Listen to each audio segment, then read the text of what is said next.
ओम शांति। हमारे यहाँ एक बहुत सुंदर गीत बजता है, खुशियों भरी जिंदगानी हमारी, देवी देवताओं से भी है जो प्यारी। सचमुच खुशनुमा जीवन तो सबको प्रिय लगता है। एक परिवार में एक ही व्यक्ति सदा खुशनुमा रहता हो, हंसता हो और हंसाता हो, खिलखिलाता हो, तो सारे परिवार में खुशी का माहौल बना रहता है। और किसी परिवार में एक ही व्यक्ति क्रोधी हो, बुरा बोलता हो, सबकी खुशी छीन लेता है उस परिवार का माहौल। तो आओ हम सभी सीखें कि अपने जीवन को खुशनुमा कैसे बनाएं। पहले तो हम अपनी खुशी की वैल्यू को समझें, हम अपने जीवन को वैल्यू दें। इस संसार में बहुत सारे लोग अपने जीवन को वैल्यू नहीं दे रहे हैं। वो खान पान को वैल्यू दे रहे हैं, वो बुरी चीज़ों को वैल्यू दे रहे हैं, वो छोटी छोटी प्राप्तियों को वैल्यू दे रहे हैं। पर जीवन को वैल्यू देना, फिर जीवन में अपनी खुशी को वैल्यू देना, ये सभी लोग नहीं कर रहे हैं। जीवन बहुत इम्पोर्टेंट चीज़ है। सबसे अधिक अगर कुछ मूल्यवान है तो मनुष्य का जीवन। लंबी यात्रा हमें तय करनी होती है, अकेले नहीं कईयों के साथ तय करनी होती है। आपके परिवार हैं, देखो आपका जीवन साथी, आपके माँ बाप, आपके बच्चे, 3 पीढ़ियां तो हैं ही साथ साथ, कम से कम सबकी इतनी तो चलती हैं। घर में खुशी का माहौल रखना, माहौल को बहुत लाइट रखना, स्ट्रेस फ्री, टेंशन फ्री, इसकी परम आवश्यकता होती है। तो जीवन के महत्व को समझें। जीवन में क्या क्या है? जीवन में हमेशा सफलता, जीवन में हमेशा अच्छे विचार, जीवन में हमेशा स्नेह, सहयोग और सम्मान, जीवन में बुद्धि बहुत सुदृढ़, हेल्दी इंटेलेक्ट जिसको कहेंगे, सब निरोग हों, धन भी बहुत अच्छा हो, धन का सदुपयोग भी हो, ये सब अच्छे जीवन की निशानी है। खुशी तो बहुत बड़ा खजाना है। देखो भगवान ने इसको खजाना कहा। हमारे 9 खजानों में, 9 निधियों में एक निधि, एक खजाना, ये खुशी का खजाना भी है। मेडिकल साइंस के अनुसार डॉक्टर्स लोग बताते हैं कि इससे जीन्स में क्या परिवर्तन होता है, इससे जो डेड सेल्स हैं वो भी लाइव हो जाते हैं, मनुष्य बहुत हेल्दी रह सकता है, इससे हमारी इम्यून पावर बढ़ी रहती है, शरीर की जो रोगों से लड़ने की शक्ति है। इंग्लिश में एक कहावत लोग सुनाया करते हैं, success is the key to happiness. लेकिन इसको बहुतों ने अब इस तरह कर दिया कि happiness is the key to success. अगर आप बहुत खुश रहेंगे तो सफलता आपके आगे पीछे घूमेगी, सहज प्राप्त हो जाएगी।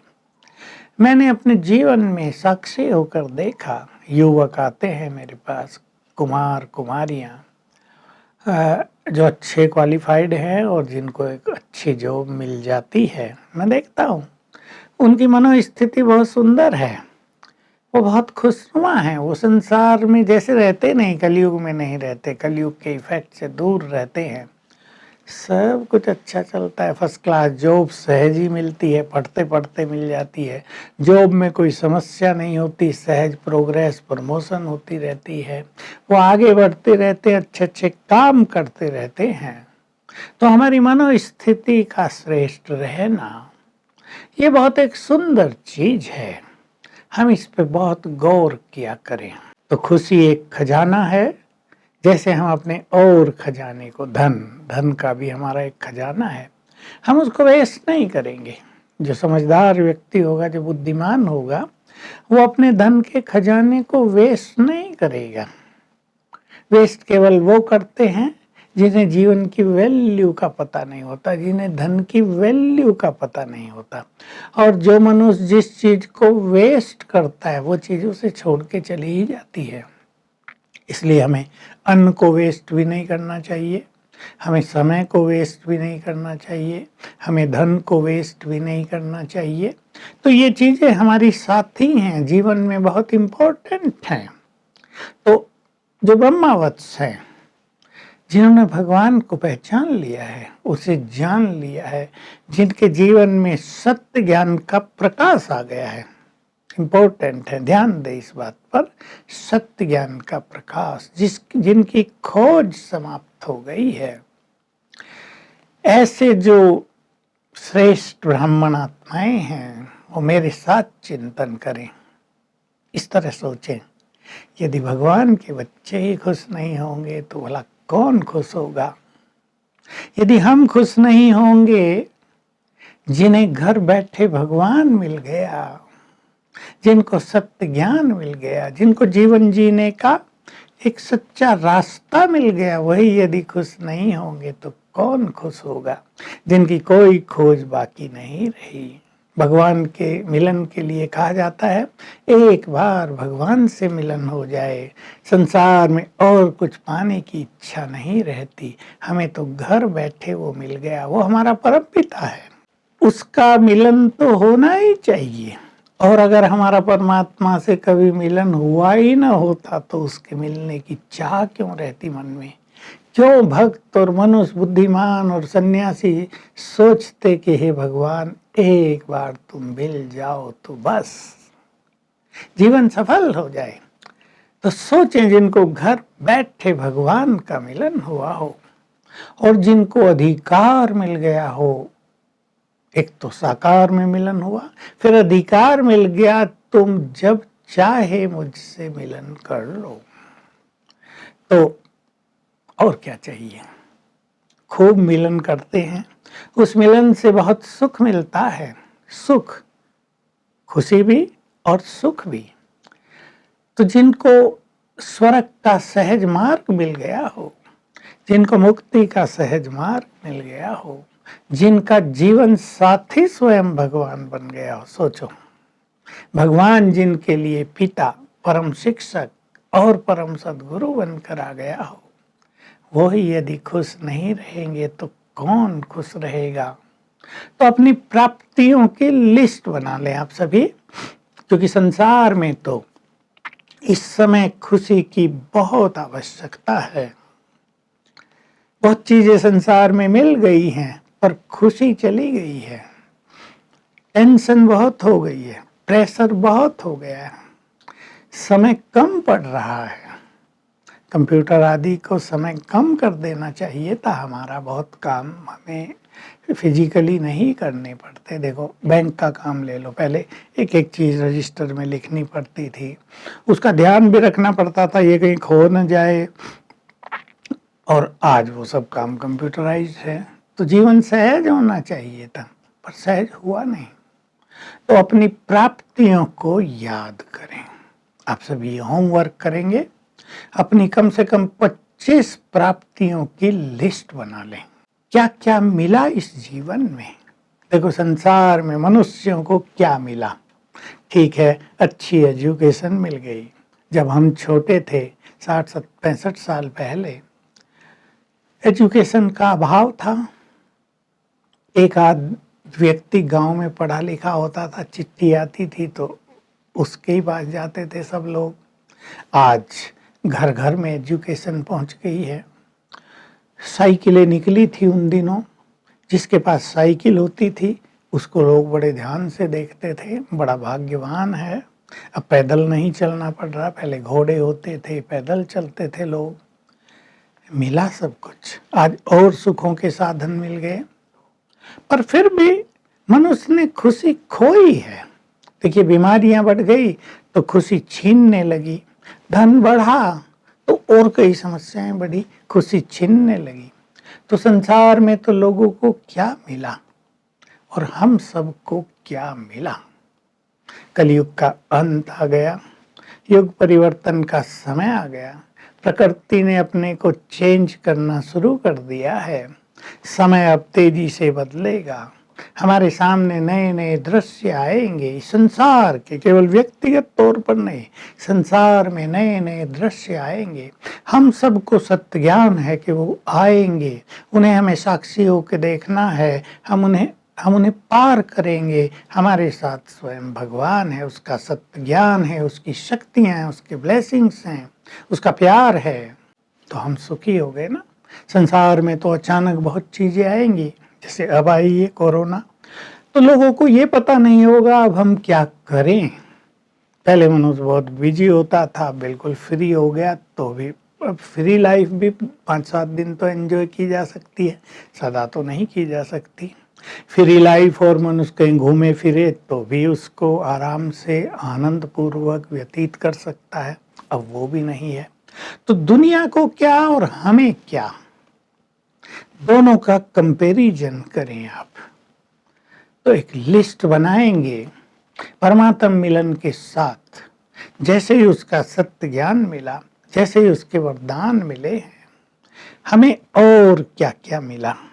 कोई सोच नहीं सकता संसार में कि कितने हजार लोगों ने अपना जीवन भगवान के कार्यों के लिए सफल कर लिया, न्योछावर कर लिया, बलिहार हो गए, अपना सब कुछ छोड़ दिया, विषय विकारों को छोड़ दिया। जब संसार में विषय विकारों का तूफान चल रहा है, एक जैसे सागर लहरा रहा है सबके मन के अंदर, उस समय ब्रह्मा वत्स भगवान के बच्चे पवित्र जीवन जी रहे हैं। जैसे अंधकार में बहुत बड़ी लाइट जल रही है हमारे अंदर, हमारा चित्त प्रकाशित हो गया है, दुख समाप्त हो गए, परिस्थितियों से लड़ने की शक्ति आ गई। चैलेंजेस तो हम सबके जीवन में भी हैं, पर जब साथी भगवान है, जब बहुत बड़ी शक्तियां और समझ, ज्ञान, विवेक हमारे पास है, तो उन चुनौतियों का हम सहज सामना करने लगते हैं, कर सकते हैं।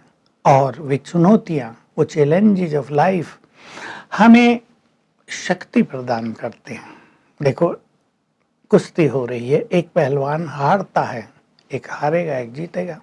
हारने वाला भी और ज्यादा शक्तिशाली बन सकता है, जीतने वाले को अभिमान भी आ सकता है। तो चैलेंजेस हमारे विवेक को भी बढ़ा रहे हैं, हमारी शक्तियों को भी बढ़ा रहे हैं। ये सब हमें मिल गया है। लिस्ट बनाएं अपनी, सवेरे उठते ही कौन मिलता है हमें। खुशियों से हमारे जीवन की, हमारे दिन की शुरुआत होती है। कितनी बड़ी बात है। लोग उठते हैं, कोई आंखें मल रहा है, कोई सुस्ती में उठ रहा है, किसी को जबरदस्ती उठाया जा रहा है, उठाने वाले परेशान हो रहे हैं, सूरज ऊपर चढ़ाया है, 9 बज गए, वो उठ ही नहीं रहे। और हम, जब प्रकृति का चारों ओर सौंदर्य है, चारों ओर गहन शांति छाई है, तब उठ के प्रभु मिलन करते हैं। लोगों को उठते ही टेंशन मिलती है, और हमें उठते ही श्रेष्ठ भाग्य, श्रेष्ठ खुशियां हमारे द्वार पर रहती हैं। उठते ही हम भगवान से मिलन करते हैं, उसका गुड मॉर्निंग करते हैं, उसका वरदानी हाथ अपने सिर पर अनुभव करते हैं। तो खुशियों से ही हमारी दिनचर्या की शुरुआत होती है। तो चिंतन करें, और भी बहुत सारी बातें आपके जीवन में, व्यक्तिगत जीवन में अनुभव में आ गई होंगी। हमें आए हुए शिव बाबा से क्या क्या मिला इस जीवन में, उन्हें याद किया करें, उनकी एक लिस्ट जरूर बनाएं आप। 15-16 भी हो जाए, 12 भी हो जाए, तो उसको पढ़ते रहें। प्राप्तियों का नशा रहेगा। नहीं तो क्या, छोटी छोटी बातें हमारी खुशी को हमसे छीनने लगती हैं, क्योंकि खुशी मन का विषय है। एक होता है हंसना, एक होता है हमें बहुत खुश रहना। अभी हंसना भी अच्छा है, ब्रेन भी खुलता है और मनुष्य अच्छा रहता है। कुछ लोग संसार में हैं तो थोड़े ही हंसते रहते हैं, हंसाते रहते हैं, वो भी एक कला है, ये भी बहुत अच्छा है। कुछ लोग ऐसे होते हैं, गमों में भी खुशी की लहर पैदा कर देते हैं, ये और बहुत अच्छी बात है। बातों को हल्का कर देते हैं और सबको खुशनुमा कर देते हैं। अब देखेंगे आपके घर में कोई ना कोई ऐसे होंगे जरूर, जो वातावरण को हल्का कर देते हैं, खुशी प्रदान कर देते हैं सबको। तो लिस्ट बनाएं और छोटी छोटी बातों को छोटा करें। लोग क्या कर रहे हैं, छोटी बातों को बड़ा कर रहे हैं और खुशी ढूंढ रहे हैं साधनों में। चलो टीवी देख लेते हैं, मनोरंजन कर लेते हैं, नेट पे, लैपटॉप पे, सोशल मीडिया पे कुछ चीज़ें देख लेते हैं। चलो कहीं फंक्शन है, किसी के बच्चे का बर्थडे है, कहीं शादियां हैं, वहाँ चलते हैं, खुशी मिलेगी। चलो पिक्चर देखने चलते हैं, होटल में खाना खाने चलते। आजकल जहाँ जहाँ मनुष्य खुशियाँ ढूंढ रहा है, देखिए क्लबों में चलते हैं, ये देखेंगे वो देखेंगे, खुश होंगे, खुश होकर तो आएंगे वहाँ से, लेकिन वो खुशी कैसी है इस पर भी हमें ध्यान देना है। कुछ खुशी बाह्य खुशी है, कुछ खुशी बाह्य साधनों से प्राप्त खुशी है। अभी साधन समाप्त होते वो खुशी भी समाप्त हो जाती है। आप देख लीजिए, आप क्लबों में गए, रात को 2 बजे तक आप वहाँ रहे, डांस किया, डांस देखा, पिया, खाया, सो गए, आके सवेरे 10 बजे उठे, खुशी रहती है? या मन पर एक निगेटिव इफेक्ट दिखाई देता? आप चेक कर सकते हैं साइकोलॉजी को। तो क्षणिक चीजों से, क्षणिक साधनों से खुशी भी क्षणिक होती है। आप किसी फंक्शन में गए हैं, मैरिज पार्टी है, बहुत खुशी का माहौल है, आजकल तो पंडाल सज जाते हैं, गीत बजते रहते हैं, बैंड बाजे बजते हैं, सब लोग नए नए वस्त्र पहनकर उपस्थित होते हैं।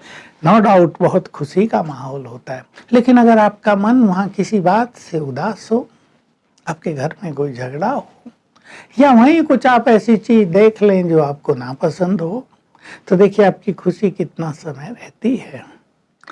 आपने खुशी के लिए होटल में जाकर बहुत अच्छा मनपसंद भोजन खाया, आपके पास पैसे हैं, खुशी हुई आपको, नो डाउट खुशी होगी, लेकिन वो कितनी देर चलती है। आप घूमने गए, जहाँ तहाँ हिल स्टेशंस पे गए, बहुत अच्छे पिकनिक स्पॉट देखे आपने, और कई तरह से आप अपने को मनोरंजन करके वापस आए, लेकिन वो खुशी भी घर आते ही कितना समय चलती है, आप चेक कर सकते हैं, आप देख सकते हैं। आपने बहुत अच्छे वस्त्र पहने, मन पसंद कपड़े, मन पसंद जूते, आपको बहुत खुशी हुई, वाह, अपने जूतों को आप ही बार बार देखते हैं, दूसरा पतन देखता होगा या नहीं, और खुश होते रहते हैं। आपको कहीं सफलता मिलती है, उसमें बहुत खुशी होती है। आप डांसर हैं, आपने बहुत अच्छा डांस किया, लोगों ने वाह वाह किया, आपको बहुत खुशी मिलेगी, मिलेगी, मिलनी चाहिए। आप बहुत अच्छे सिंगर हैं, आपने एक ऐसा गीत गाया, सभी को उसी लहर में लहरा दिया, खुशी की लहर छा गई पूरी सभा में, आप भी खुश होंगे, सबको बहुत खुशी होगी। लेकिन हमें देखना ये है, ये बाह्य साधनों की खुशी, ये बाह्य खुशी हमारे पास कितना समय चलती है, कौन कौन सी चीजें हमारी खुशी को नष्ट करते हैं। इन चीज पर यदि हम ध्यान देंगे और उनको हम ठीक करेंगे, तो ये खुशी का खजाना स्थायी रूप से हमारे साथ रहेगा। और आपको ये भी ख्याल रहे कि आपकी खुशी आपके पूरे परिवार पर प्रभाव डालती है। आप एक महिला हैं, आप घर में भोजन बना रही हैं, बहुत खुशी में, बहुत प्रेम से, उसका असर खाने वालों पर कितना सुंदर होगा आप खुद देख सकेंगे। आप भोजन बना रहे हैं, थोड़ा टेंशन में हैं, किसी लड़ाई हुई है, वो विचार आपके मन को परेशान कर रहे हैं और आप भोजन बना रहे हैं, खाने वाले अवश्य अशांत हो जाएंगे। एक एक की खुशी का प्रभाव पूरे परिवार पे जाता है। उसमें भी जो बड़े हैं, जिनको हम पूर्वज कह सकते हैं, जो अपने परिवार के क्रिएटर हैं, उनका प्रभाव पूरे परिवार पर रहता है। इसलिए आप अपना मन तैयार करें कि हमें खुश रहना है। हम चर्चा करेंगे कि ये जो नेगेटिव चीजें हमारे जीवन में आती हैं, इनको हम कैसे हटा हटा के अपनी खुशी को निरंतर बढ़ाते चलें, और अपनी खुशी को हम बाह्यमुखी भी ना होने दें। अब ये बात उनके लिए है जो योगी हैं, जो गहन चिंतक हैं, जो अंतर्मुखी हैं। तो हमें अपनी खुशी को आंतरिक खुशी में बदलना है। हमारी खुशी अविनाशी खुशी भी हो, जो सदा चलती हो, और हमारी खुशी अतीन्द्रिय खुशी भी हो, जो इंद्रियों से परे, जिनकी हमने चर्चा की, जो खुशी होती है संसार में। और भी आपके पास कई चीजें हैं जहाँ जो आपको खुशी देते हैं, आपका बच्चा आपकी गोद में आ गया, आप बहुत खुश हैं, खेल कूद कर रहे हैं, आप बहुत खुश हैं, ये भी खुशी देने वाली चीज़ है। लेकिन आंतरिक खुशी, अविनाशी खुशी और अतीन्द्रिय खुशी, ये हमारे जीवन में बहुत ज़्यादा होनी चाहिए। तो अगर आप बड़े हैं तो आप ये अच्छी तरह समझ लें, आपके हर संकल्प का प्रभाव, आपकी खुशी का प्रभाव, आपकी शांति का प्रभाव, आपके प्रेम का प्रभाव सारे परिवार पर पड़ता है। तो हमें ध्यान रखना है कि हम अपनी खुशी को बाह्यमुखी न होने दें। मैं इसको आपको क्लियर कर रहा हूँ। बाह्यमुखी खुशी होते ही खुशी का प्रभाव नष्ट होने लगता है। खुशी को यदि हम बाह्यमुखी कर देते हैं तो खुशी का जो आंतरिक प्रभाव है, उसका जो आंतरिक इफेक्ट है, वो समाप्त होने लगता है। देखिए, खुशी बाह्यमुखी कैसी होती है। हमारे यहाँ स्वयं शिव बाबा आते, ब्रह्मा बाबा भी आते, दो महान हस्तियां और शक्तियों का अवतरण होता था। पूरी सभा में गहन सन्नाटा छा जाता था। हम सब ने देखा है। वो सभा भी छोटी मोटी नहीं, 25,000, 28,000, कभी 20,000। सभा में गहन सन्नाटा, सबके चित्त आनंदित।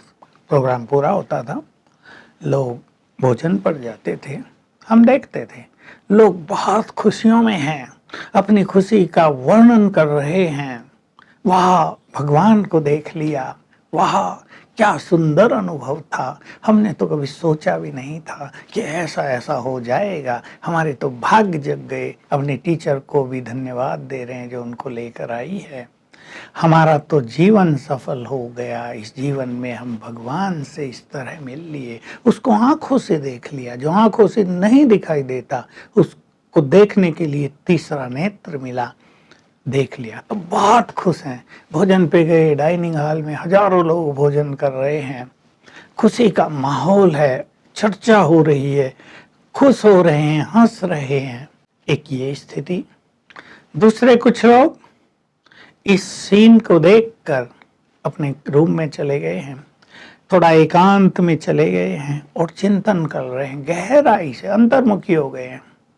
वाह, भाग्य जग गए, भगवान को आंखों से देख लिया, अनुभव कर लिया, कल्पना की बात नहीं है। उसकी शांति की तरंगे पूरे हॉल में फैल गई थी, उसका प्यार चारों ओर फैल गया था, सबके दिलों में समा गया था। और जो बाबा ने बातें बताई, वाह, वो तो जीवन के लिए बहुत बड़ी शक्ति है। अब इनमें और पहले वालों में क्या अंतर रहेगा? जो पहले वाले थे, जो बाह्यमुखी थे खुशी में, वो भी खुशी में उसका इजहार कर रहे थे। जब वो सवेरे उठेंगे, उनकी खुशी फिर नॉर्मल हो गई होगी, पूरी खत्म तो नहीं होगी लेकिन नॉर्मल हो जाएगी। और ये जो अंतर्मुखी थे, इनकी खुशी अंदर में समा गई, इनकी खुशी आंतरिक खुशी बन गई, इनकी खुशी उनके लिए एक बल बन गई। ये बल बन जाता है, तो हमें इसकी बहुत जरूरत है। तो खुशी जब सूक्ष्म एनर्जी में बदल गई, तो ये सूक्ष्म एनर्जी मनुष्य को मदद करती है जब खुशी को नष्ट करने वाली बातें उसके सामने आती हैं। तो मान लो उसको लॉस हो गया, उसको संकल्प हो गया, अरे लॉस हो गया, ये लाभ हानि ये तो संसार में चलते रहते हैं, हमें तो भगवान की प्राप्ति हो गई। तो ये शक्ति थी उसके पास। इस एक संकल्प से वो जो लॉस हुआ है, उसका इफेक्ट उसके मन से हट जाएगा और फिर से वो अपनी खुशी को, अपनी उमंग उत्साह को कायम रख सकेंगे, अपने बिजनेस को, अपने धंधों को डबल उमंग उत्साह से आगे चला सकेंगे। तो खुशी बहुत बड़ी चीज है। हम चर्चा करेंगे अगली क्लास में कि कौन कौन सी सूक्ष्म बातें हमारी खुशी को हमसे छीनती हैं, और उन सूक्ष्म बातों को हटाने का विवेक, उसकी शक्ति हमारे पास है। हम उन्हें यूज करेंगे। और जो ऐसी बातें जीवन में रोज आती हैं, जिनका कभी कभी मनुष्य को पता भी नहीं चलता, अवेयरनेस भी नहीं होती कि ये हमसे हो गया और हमारी खुशी तो चली गई है, उनका भी समाधान हो जाएगा। और आप बहुत अच्छी तरह से चिंतन करें, हमें अपने जीवन को खुशियों का भंडार बनाना है और इतना खुशनुमा अपने जीवन को, अपने चेहरों को बनाना है कि जो भी हमें देखे, जो भी हमारे सामने आए, उसकी उदासी दूर हो जाए, उसका टेंशन दूर हो जाए और वो भी खुशी का प्रसाद हमसे लेकर अपने घर वापस जाएं। सदा खुश रहिए, खुशियों के पंख लगाकर उड़ते रहिए, यही हमारी शुभकामनाएं हैं। ओम शांति।